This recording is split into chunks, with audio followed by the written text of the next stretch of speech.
today magluluto tayo ng cheesy caldereta. So, ito yung ating ingredients.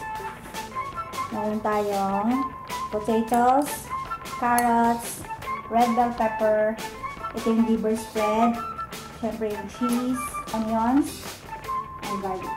Ito na yung beef ribs. Bale, 1.5 kilos yung binili ko. So, pakukuluan muna natin siya. Tatanggalin natin yung madumi. Pag kumulo na, then saka natin siya lalagyan ng Sprite. So, yan, kumukulo na. Yan yung tatanggalin natin. Yung nasa ibabaw na madumi.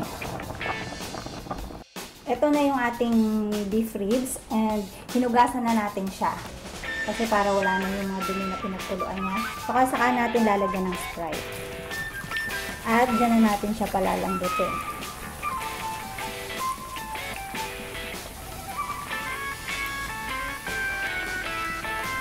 Okay. Lalagyan natin ng pepper.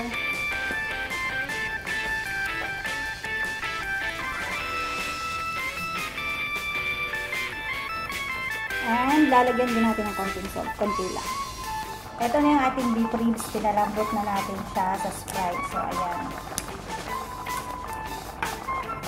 Pa-fry muna natin yung carrots. Next natin i-fry itong potatoes. I-fry na yung potato natin.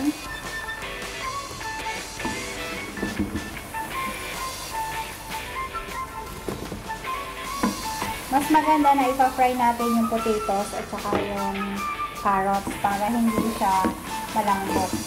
Yung buo siya, medyo crunchy pa rin.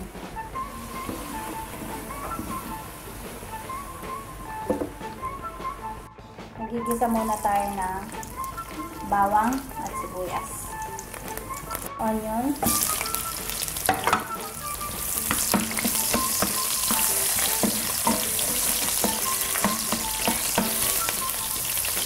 Okay na yan, ilalagay na natin ang ating beef ribs. Okay. So yan, sinama natin yung sabaw ng Sprite para masarap siya. And ngayon, ilalagay na natin yung liver spread.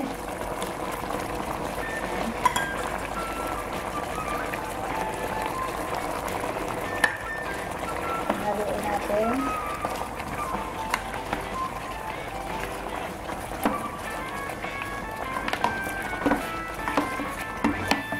Lagyan natin ng pepper.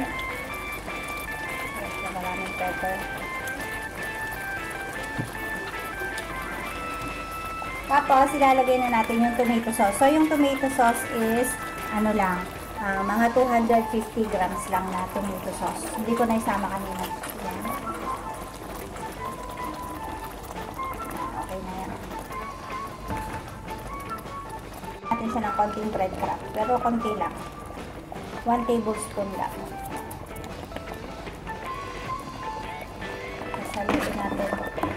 Haluin lang natin at pakuluin natin. Saka natin ilalagay yung ibang ingredients. So yan, kumukulo na siya. Pwede na natin isunod ang ibang ingredients. Lalagay na natin ang ating red bell pepper.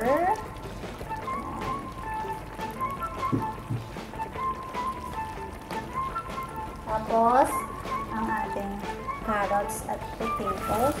Ayan. So, ayan na siya. Ang lapot na. Pag ganyang sobrang lapot, pwede natin lagyan ng konting water. Konti lang. Konti lang po. Kaya ko rin yung sobrang maiga yung ating caldereta. Okay? Konti lang.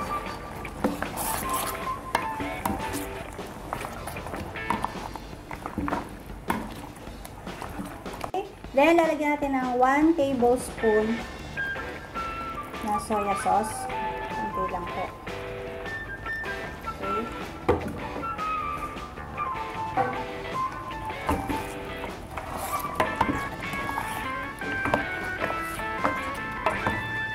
Okay, so then i-off na natin yung stove and ilalagay na natin yung cheese. Yes, yan.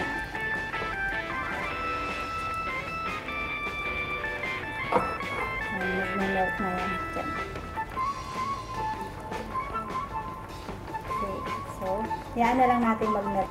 So, ito na po ang ating cheesy caldereta. Salamat po sa panonood!